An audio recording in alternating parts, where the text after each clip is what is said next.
So, hello बच्चों party, welcome back to CBG and this was Sandeep भैया from IIT Guwahati.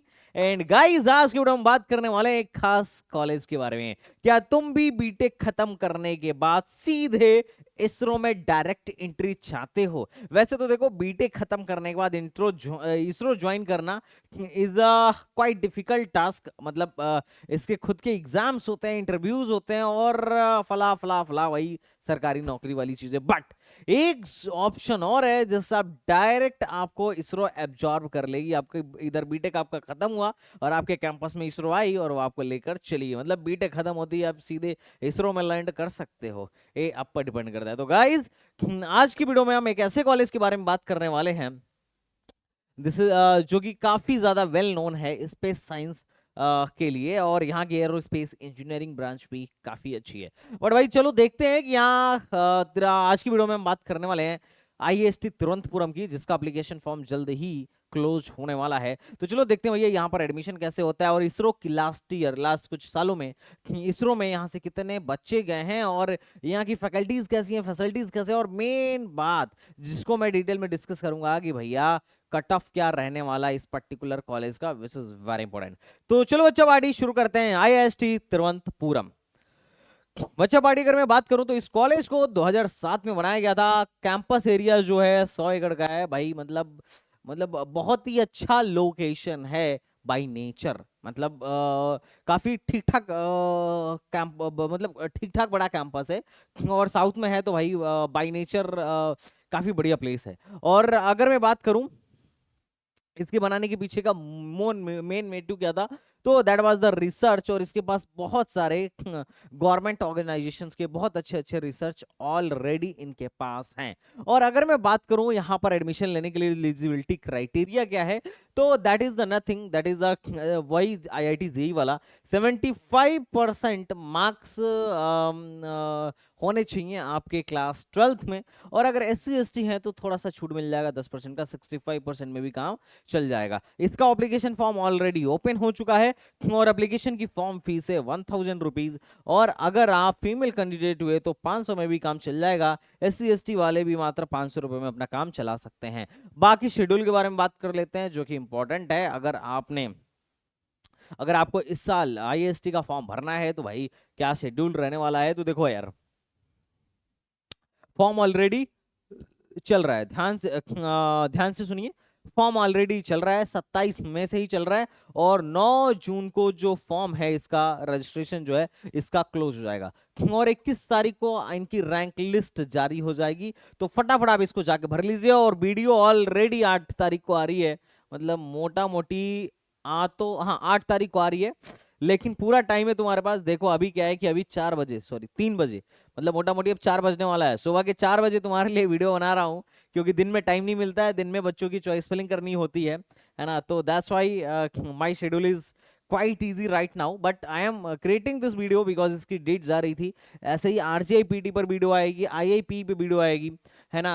आप कहोगे तो IIIT पर एक वीडियो मेरी है, वो भी एक रात जग के आपके लिए जरूर बना दूंगा।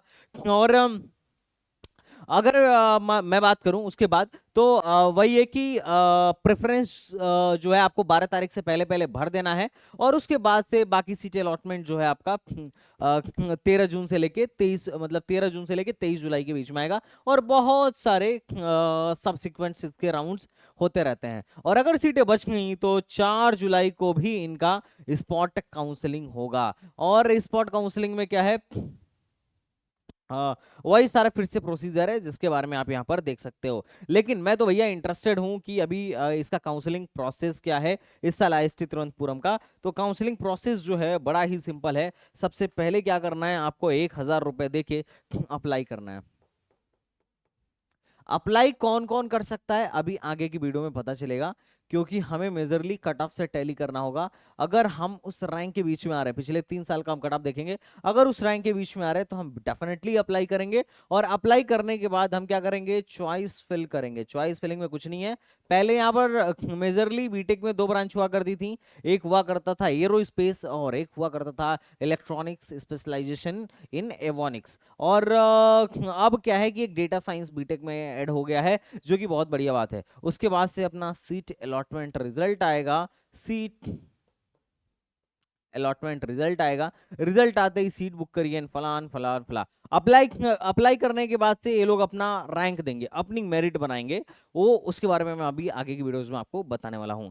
तो गाइस अगर मैं बात करूं कितने % का रिजर्वेशन है, तो आप देख सकते हो कि यहाँ पर वही जो जनरल जोसा में रिजर्वेशन होता है वही सेम रिजर्वेशन यहाँ पर भी फॉलो हो रहा है। अब बात करते हैं भैया ब्रांचेस कौन कौन सी हैं और सीटें कितनी हैं। तो देखो एरो स्पेस बहुत मशहूर है यहाँ का, 60 सीटें हैं एरो स्पेस में।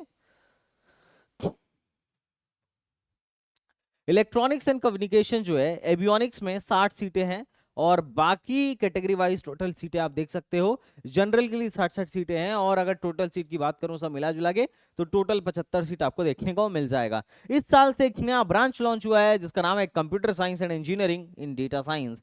डेटा साइंस में टोटल 36 सीटें हैं इनका मिला जुला के, ईडब्ल्यूएस और वुमेन्स वगैरह का मिला जुला के। तो वुमेन्स का अलग से रिजर्वेशन है, तो वुमेन्स को अलग से फायदा होने वाला है, वुमेन्स की कट ऑफ थोड़ी सी लो जाने की पॉसिबिलिटी है। तो भैया बिल्कुल टेंशन मत लीजिए, आपकी मेरिट अलग से बनेगी। अब बात करते हैं फीस स्ट्रक्चर की। तो फीस के मामले में भाई कुछ नहीं है, इस कॉलेज में कुछ नहीं लेता है फीस। अगर मैं पहले वन टाइम फीस की बात करूं तो 9,000 एडमिशन के टाइम पे वन टाइम फीस लगता है। बाकी सेमेस्टर ट्यूशन फीस 62,500 रुपए, 62,500 रुपए लगेगा। और हॉस्टल मेस वगैरह लेके एडमिशन के टाइम पे जो आपको फीस देना पड़ेगा वो 98,200 देना पड़ेगा, और बाकी के राउंड्स में 91,700 रुपीज अलग से चार्ज लगते रहेंगे। इसका मतलब मोटा मोटी है कि लगभग 2 लाख तक का बजट यहाँ पर हॉस्टल लेके आपका बनने वाला है। हालांकि वैसे तो प्राइवेट की तुलना में कुछ नहीं लेता है, पर फिर भी महंगा है। बट एनीवेज जिस लेवल का कॉलेज है, जिस लेवल का रिसर्च है, जिस लेवल की फैसिलिटीज हैं, उस हिसाब से मुझे तो महंगा नहीं लगता है। बट फिर भी भाई गांव वाले हम जैसे लोगों के लिए तो थोड़ा महंगा ही है। बट उसके अलावा कुछ स्कॉलरशिप भी ये लोग देते हैं भाई। टॉप के 5 स्टूडेंट्स को यूजी और ड्यूअल डिग्री में ये लोग क्या करते हैं, ट्यूशन फीस वेवियर देते हैं, लेकिन वो भी फुल फी वेवियर है ना, फुल फी वेवियर। लेकिन बाकी के सेमेस्टर में, फर्स्ट ईयर में तो फुल फी वेवियर मिल जाएगा, लेकिन बाकी के सेमेस्टर में भी 9 सीपीआई आपको मेंटेन करके रखनी पड़ेगी। उसके अलावा स्टूडेंट जो है admitted in 2025-26 and securing CGPA 9 and higher, मतलब अगर मान लो पहले साल आप टॉप के 5 स्टूडेंट में नहीं आए, लेकिन आगे चल के आप बहुत तगड़ा यहाँ पर जाके परफॉर्म कर रहे हो, 9 सीपीआई से ज्यादा की सीजीपीए लेके आ रहे हो, तो फिर क्या होगा, क्या बोलते हैं, in a given semester would receive a 50% tuition fees waiver in next semester. अच्छा एक बात और है कि मतलब अगर 9 सीपीआई है उससे ज्यादा लेके आ रहे हो तो भाई 50% फीस माफ हो जाएगा, और number of waiver shall be limited to 10% only. ये ध्यान रखिएगा, मात्र 10% लोगों का ही होगा इन ईच प्रोग्राम। हर प्रोग्राम में मात्र 10% लोगों का ही क्या होने वाला है, 50% सीट माफ होने वाला है। तो ये भी मिलना बड़ा मुश्किल है, both are quite difficult. But अब आते हैं प्लेसमेंट पर, भाई प्लेसमेंट कैसा हो रहा है। तो अगर मैं प्लेसमेंट की बात करूं, देखो यही तो ड्यूअल डिग्री है ना, ये तो ड्यूअल डिग्री है। ड्यूअल डिग्री को हटाते हैं हम, तो अभी पहले बीटेक पे बात करते हैं। अगर मैं बीटेक की बात करूं तो एरोस्पेस में 64 लोग थे, और जिसमें से इसरो में 42 लोगों के लिए, मतलब इसरो ने 42 कैंडिडेट्स को एब्जॉर्ब किया था, और 3 लोग नॉन इसरो के लिए गए थे। मीडियम सैलरी जो थी 8 थी, और मैक्सिमम सैलरी जो थी वो 15 एलपीए की थी। अब बहुत सारे बच्चे पूछेंगे भैया इसरो जो ले जाती है कितना पैसा देती है, और कुछ लोग यही सुन के भाग जाएंगे यार इसरो इतना कम पैसा कैसे दे सकती है। बट ओवरऑल देखो यही सरकारी नौकरी में थोड़ा सा ही है, लेकिन बात यहाँ लड़ाई पैसे की नहीं है, यहाँ लड़ाई रेपुटेशन की है। इसरो में जॉब करना मतलब तुम सोच नहीं सकते हो कितना रेपुटेटेड जॉब है इसरो में एंट्री। इसरो में as a researcher, as a scientist काम करना अपने आप में बहुत बड़ी बात है। मतलब तुम देश के एक एसेट हो, मतलब डायरेक्ट एसेट हो, ऐसे समझ लो। लाइक कि मतलब अब इसको मैं शब्दों में बयान नहीं कर सकता, लेकिन ये समझो कि ये बहुत ही रेपुटेटेड चीज है कि तुम इसरो जैसे ऑर्गेनाइजेशन में एक साइंटिस्ट हो। ओके, जो पैसा मिला था वो मिला था 13.2 एलपीए अप्रॉक्स। इसरो में जो सैलरी थी, सीटीसी थी, ये वो थी 13.2 लाख पर एनम अप्रोक्सीमेटली। तो एवियोनिक्स में भी आप देखोगे तो 44 लोगों को इसरो ऑब्जर्व की थी, और बाकी नॉन इसरो प्लेसमेंट के लिए जो गए थे वो 10 लोग गए थे। मीडियन सैलरी 14 थी और मैक्सिमम सैलरी 28 थी। हो सकता है मीडियन सैलरी मैक्सिमम सैलरी आपको उतना ज्यादा आकर्षित ना करे, पर ये चीज जरूर आकर्षित करेगी, वो है इसरो। ओके बच्चा पार्टी, चलो अब बात करते हैं नेक्स्ट 2023 में। वो तो 2024 का था, 2023 में क्या हुआ? तो 2023 में भी इसरो आई थी, 65 में से 41 लोगों को ले गई थी एवियोनिक्स में से, और 65 में से एरोस्पेस में से 40 लोगों को लेके गई थी। और इतने लोग थे जो नॉन इसरो ऑर्गेनाइजेशन में जॉब करने के लिए गए थे। मीडियम सैलरी 10.5 लाख के आसपास, और मैक्सिमम सैलरी आपको कुछ खास नहीं दिखेगी। पर फिर भी मैं वही बात दोहराऊंगा कि ऐसे ऑर्गेनाइजेशन में इंसान सिर्फ प्लेसमेंट के लिए नहीं जाता है, रिसर्च के लिए जाता है, और एक रेपुटेशन के लिए जाता है। इसरो वगैरह ज्वाइन करना, मैं फिर से वही बात बोल रहा हूँ जो कि मैं पहले बोल चुका हूँ। बाकी इसरो में मीडियम सैलरी यही मतलब इसरो जो पैसा दे रही थी वो 13.2 LPA का दे रही थी। उसके अलावा 2022 में क्या था? तो 2022 में भी अच्छे खासे बच्चे इसरो में गए थे, और बस इतने ही बच्चे इसरो के अलावा नॉन इसरो ऑर्गेनाइजेशन में गए थे। अब भाई इसरो ऑब्जर्व किस बेसिस पर करती है? अगर कोई बच्चा यहाँ से बीटेक कर रहा है तो इसरो में कैसे जा सकता है, कैसे जाता है? तो यार देखो सिंपल है, इसरो यहाँ से डायरेक्ट रिक्रूट करने आती है। यहाँ पे सिंपल है कि बेस्ड ऑन नोटिफाइड वैकेंसीज, ये ध्यान रखिए, ये ध्यान रखिए, based on notified vacancies in different specialization by ISRO या department DOS, department of space, under graduate and dual degree, BTech in aerospace, BTech in avionics, and dual degree in astronomy, astrophysics and earth system solid this will be eligible for recruitment in the post of scientist engineers subject to fulfill of the following condition applicable to all categories। this मतलब major है कि भाई आपकी CGPA जो है 7 से ज्यादा होनी चाहिए, मतलब 10th के स्केल पर 7 से ज्यादा होने चाहिए। और इंटरव्यू जो होगा आपका इसरो हेडक्वार्टर्स में जॉब प्लेसमेंट के लिए क्या किया जाएगा, ऑर्गेनाइज किया जाएगा, है ना। The eligible candidate will be interviewed by the ISRO expert committee and the panel list will be prepared accordingly. It's night मतलब इतना भी मतलब जितना इजी सोच रहे हो इतना इजी है नहीं, बट फिर भी डायरेक्ट जाने के बजाय अगर यहां से जा रहे हो तो that is the much easy, क्योंकि मतलब यहाँ का करिकुलम वैसा ही है जैसा ठीक इसरो को चाहिए। तो यहाँ से थोड़ा सा रिक्रूट करना ज्यादा इजी हो जाता है अपार्ट फ्रॉम दैट। लेकिन आपको उसके लिए सीपीआई अच्छी खासी मेंटेन करके रखनी पड़ेगी अगर आप इसरो में जाते हो। तो अगर सीपीआई आपकी इससे कम है तो आपको इंटरव्यू में ही बैठने का मौका नहीं मिलेगा। पिछले कुछ सालों में देख सकते हो कि यहाँ से कितने बच्चे गए हैं। जब से मतलब 2011 से लेके 2022 में 479 बच्चे इसरो में एरोस्पेस से गए हैं, और 517 बच्चे इसी में यहाँ से गए हैं, और ड्यूअल डिग्री में भी 235 बच्चे मोटा मोटी गए हैं। टोटल जो है 1231 बच्चे अब तक इसरो में जा चुके हैं 2011 से लेके 2022 में। मतलब आई थिंक 2022 अभी तो 1400 पे प्लस हो गई है। आई थिंक लिस्ट जो मैं लास्ट ईयर देख रहा था अभी वो 1400 प्लस थी। मतलब सोचो इसरो में 1400 लोग एक ही कॉलेज के, समझ रहे हो। अब बात करते हैं कट ऑफ पर। तो अगर मैं कट ऑफ की बात करूं,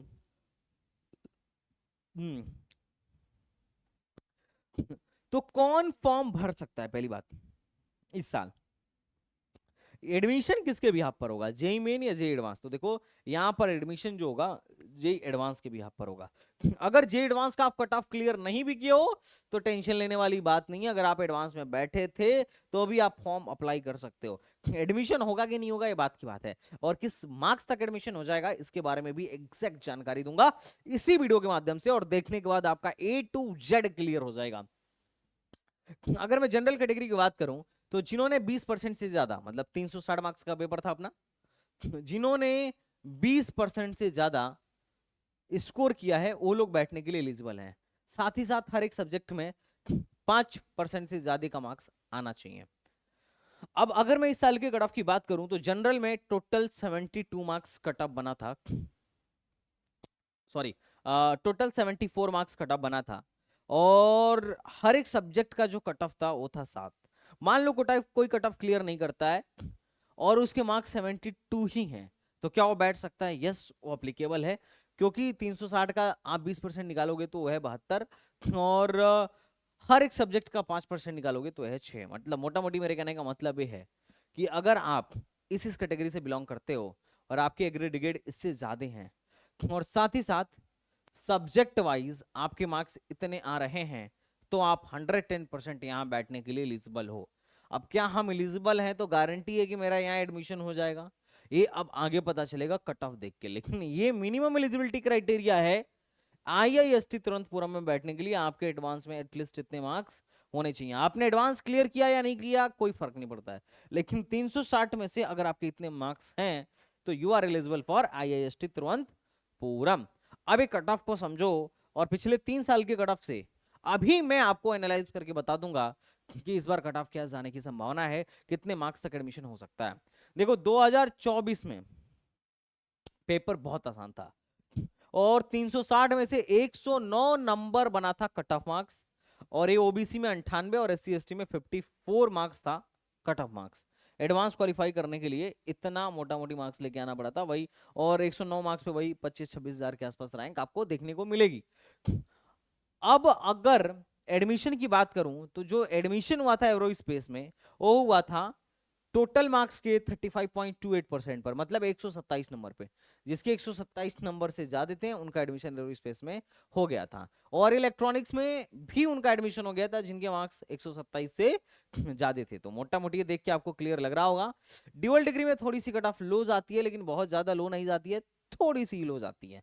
अच्छा एससी एसटी में तो देखो यार, एससी से ज्यादा फायदा एसटी को मिलता है। जनरली एससी एसटी का कट ऑफ 54 गया था लेकिन एडवांस में, लेकिन एससी का 57.9 मार्क्स पर ही इस यहाँ पर एडमिशन हो गया था। ये 16.11% भी अगर कोई लेके आया हो, मतलब समझो कोई अपने एग्जाम का अगर 16.11% भी लेके आ रहा है, 16% भी लेके आ रहा है तो एडमिशन हो गया था। मतलब 57.9 मार्क्स पर भी यहाँ पर एडमिशन हो गया था एसटी कैंडिडेट का। ये रहा 2024 का डेटा। अच्छा क्या कट ऑफ इस बार भी इतना हाई जाएगी? गारंटेड इतना हाई नहीं जाएगी। मैं पहले बता रहा हूं क्यों नहीं जाएगी, अभी आपको समझ में आ जाएगा। अब बात करते हैं 2023 की। तो अगर 2023 में देखूं तो 2023 में जो जनरल की कट ऑफ थी वो थी 86 मार्क्स की, है ना।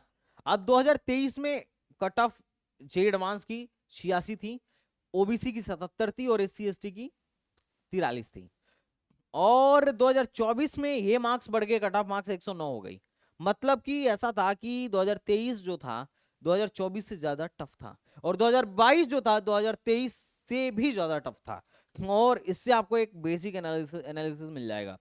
अगर मैं कट ऑफ की बात करूं कि किस मार्क्स पर एडमिशन हुआ था जनरल का, तो 101 नंबर पे देखो 86 नंबर कट ऑफ बनी थी जे एडवांस की, और 101 नंबर पर यहां पर आईएसटी तिरुवनंतपुरम में एडमिशन हो गया था।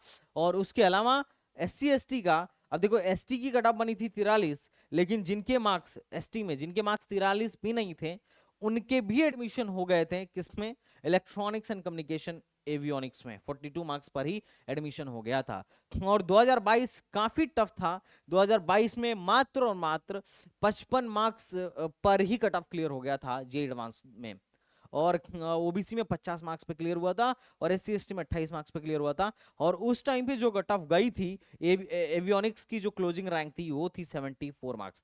मतलब 74 नंबर पर ही एवियोनिक्स में, मतलब इलेक्ट्रॉनिक्स में यहाँ पर आईएसटी तुरंतपुरम में एडमिशन हो गया था जनरल कैंडिडेट का। और ओबीसी वालों को 62 नंबर पे एडमिशन मिल गया था, और एसटी वालों को 33 नंबर पे एडमिशन मिल गया था। अब एक चीज मैं बताऊं, अब जो बच्चे पूछते हैं कि भैया मैंने कट ऑफ क्लियर नहीं किया जे एडवांस का, क्या मैं यहाँ बैठ सकता हूँ? हाँ बैठ सकते हो अगर आप एलिजिबल हो, एलिजिबल मार्क्स को अगर एटलीस्ट क्लियर किए हो तो। लेकिन जनरली जो कट ऑफ जाती है वो जे एडवांस के कट ऑफ से ज्यादा ही जाती है, किसी भी साल का उठा के देखो। मतलब अगर आप जे इस साल के जे एडवांस को क्लियर कर रहे हो, देखो थोड़ा सा 10 नंबर का ही फर्क होता है, 10-15 नंबर का ही, मतलब 10-15 नंबर 20 नंबर अगर आप आगे हो तो आपको मान के चलो एडमिशन मिल सकता है। जैसे फॉर एग्जांपल किसी लास्ट ईयर 2024 में कट ऑफ 109 मार्क्स बनी थी और 127 पर एडमिशन हो गया था। 109 मार्क्स पे वैसे भी कुछ नहीं मिल रहा था, 127 पर भी बहुत अच्छा मिलने की गारंटी कोई नहीं रहती है। बट ओवरऑल अगर आप देखोगे तो ठीक है, एडमिशन जनरली तभी हो रहा है। एससी एसटी के केस को हटा दो, जनरली एडमिशन तभी हो रहा है जब बच्चा एटलीस्ट जे एडवांस के कट ऑफ को भी क्लियर कर रहा है। मतलब जे एडवांस के कट ऑफ से तो ज्यादा ही हाई रैंक जा रही है, पॉइंट नंबर 1। पॉइंट नंबर 2, कि बच्चा पूछता है कि भैया क्या होने वाला है इस साल 2025 में कट ऑफ कैसा रहेगा, तो 2025 में जो कट ऑफ होगा एटलीस्ट 74 नंबर से तो ज्यादा ही जाएगा, और 2023 से 101 नंबर से कम आएगा। मतलब 75 से लेके 100 के बीच में आपका इस बार कट ऑफ बन सकता है आईआईएसटी तिरुवनंतपुरम का। क्योंकि देखो इस बार अपना जो जे एडवांस का कट ऑफ कितना था, 76 मार्क्स था, 76 मार्क्स था। अब यहां पर देखो आप, सॉरी 74 मार्क्स था। अब मान के चलो इससे तो थोड़ा सा ज्यादा ही रहेगा, तो 75 से लेके मान लेते हैं 100 के बीच में इस बार अपनी कट ऑफ बनने वाली है। एक बेसिक सा क्विक एनालिसिस है जनरल कैंडिडेट के लिए, और ओबीसी एससी एसटी भी अपने हिसाब से इसी तरीके से कैलकुलेट कर लें। मतलब आपकी जो मोटा मोटी कट ऑफ जाएगी वो 2022 से ज्यादा जाएगी और 2023 से कम जाएगी, क्योंकि पेपर जो है 2000 इस साल का 2023 से हार्ड था। मतलब 2022 से 2023 के बीच में इस बार आपका रहने वाला है, तो इस तरीके से आप अपना कैलकुलेट कर लीजिएगा। मैंने यहाँ मार्क्स कैलकुलेट कर लिया था, आप यहाँ पर अपना मार्क्स कैलकुलेट कर लीजिएगा कि 360 में से 25.556% कितने मार्क्स पर बन रहा है। तो ये है मोटा मोटी कट ऑफ का आइडिया, जो कि बहुत अच्छे से आपको कट एंड क्लियर समझ में आ गया होगा कि आईआईएसटी तिरुवनंतपुरम में आपको अप्लाई करने का फायदा है भी या नहीं। अच्छा, जितने भी एससी एसटी वाले हैं, अगर आपकी प्रेप रैंक भी आई है तो मेरे भाई आप अप्लाई करो। मैं नहीं बोल रहा हूं कि आपका गारंटेड एडमिशन हो ही जाएगा, लेकिन किस्मत आजमाने में क्या जाता है। Anyways, now I am going to talk about refund policy.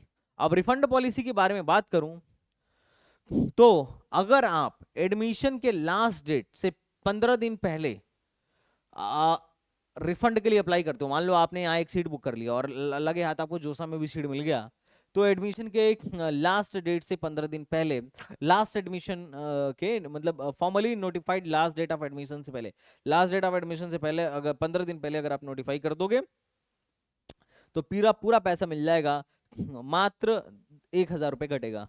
और अगर 15 दिन बाद करो, सॉरी क्या बोलते हैं, हाँ, अगर 15 दिन से कम में, है ना, 15 दिन से कम में, कम दिन में आप नोटिफाई करोगे लास्ट डेट ऑफ एडमिशन के, तो 10% आपके कट जाएंगे। और अगर 15 दिन बाद किया, लास्ट डेट ऑफ एडमिशन के 15 दिन बाद किया, तो 80% कट जाएंगे। और 1 महीने बाद किया तो 50% कट जाएंगे। और अगर 1 महीने के बाद भी नहीं किया तो एक भी पैसे ये लोग वापस आपको नहीं देने वाले हैं। There is no refund policy. बाकी एक चीज इन्होंने और लिखा है कि यूजीसी गाइडलाइन के अनुसार इस रिफंड पॉलिसी थोड़ी बहुत चेंज होती रहती है, क्योंकि ये डीम्ड यूनिवर्सिटी है और यूनिवर्सिटी चलाने के लिए यूजीसी का, है ना, मतलब यूजीसी रूल, मतलब यूजीसी के रूल्स एंड रेगुलेशंस को फॉलो करना पड़ता है, यूजीसी से एक्रेडिटेशन लेना पड़ता है ना। तो ये चीज है। अब बात करते हैं भैया हमें भरना चाहिए कि नहीं भरना चाहिए। तो आपको बिल्कुल भरना चाहिए। अगर आप इसरो में इंटरेस्टेड हैं तो आप भरिए। यहाँ से इसरो में एंट्री मारने का एक अच्छा खासा मौका मिल जाता है। देखो यार, हम लोग को इंजीनियरिंग करके बीटेक करके इसरो बार्क में एंट्री मारने के लिए बहुत पापड़ बेलने पड़ते हैं, but right now you have a chance, you can go there. और देखो, वैसे तो हमारा कॉम्बो प्रोग्राम ऑलरेडी क्लोज हो चुका है क्योंकि सीटें फुलफिल हो चुकी थी, लेकिन फिर से 50 बच्चों के लिए एक स्लॉट में बनाया हूं और 50 बच्चों के लिए ही मैं स्लॉट खोलूंगा। तो जितने लोग मुझसे काउंसलिंग कराना चाह रहे हैं, आप क्या कर सकते हैं, हमारे प्रोग्राम को बाई कर सकते हैं। और इसके अलावा अगर आपके मन में कोई डाउट हो, आप पूछिए, मैं डेफिनेटली बताऊंगा। चलिए मिलते हैं नेक्स्ट वीडियो में, तब तक के लिए बाय बाय, टाटा एंड जय Hind. Thank you so much.